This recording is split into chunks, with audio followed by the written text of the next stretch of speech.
Ang mabuting balita ng Panginoon ayon kay San Lucas.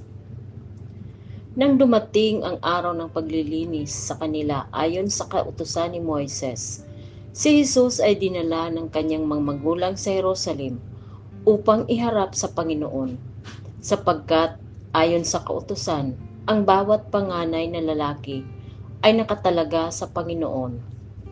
At naghandog sila ayon sa hinihingi ng kautusan ng Panginoon. Mag-asawang bato-bato o dalawang inakay na kalapate. May isang tao noon sa Jerusalem ang pangalay Simeon. Matapat at malapit sa Diyos ang lalaking ito at naghihintay sa katubusan ng Israel.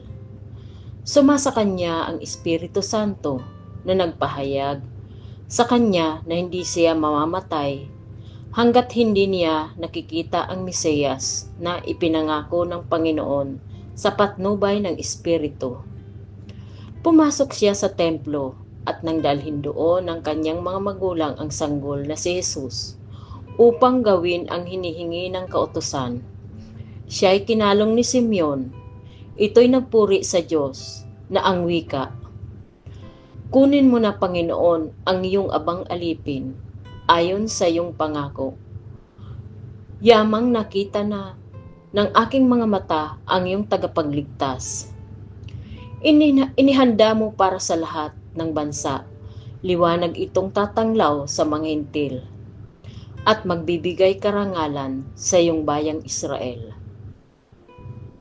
Namangha ang ama't ina ng sanggol dahil sa sinabi ni Simeon tungkol sa kanya. Binasbasan sila ni Simeon at sinabi kay Maria, "Tandaan mo, ang batang ito'y nakatalaga sa ikapapahamak o ikaliligtas ng marami sa Israel. Isang tanda mula sa Diyos.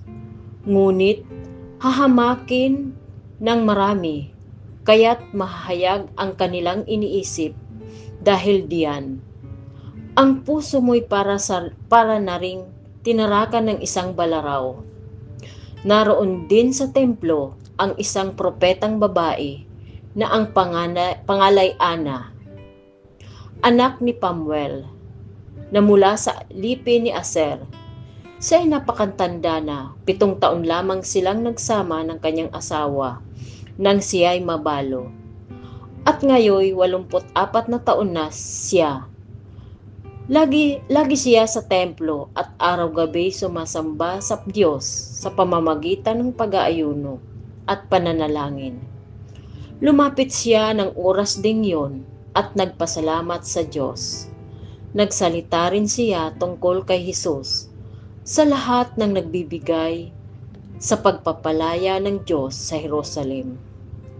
Nang maisigawa nila ang lahat ng bagay ayon sa kautusan, bumalik na sila sa kanilang bayan sa Nazaret, Galilea. Ang batay lumaking malakas, marunong at kalugod-lugod sa paningin ng Diyos. Ang mabuting balita ng Panginoon.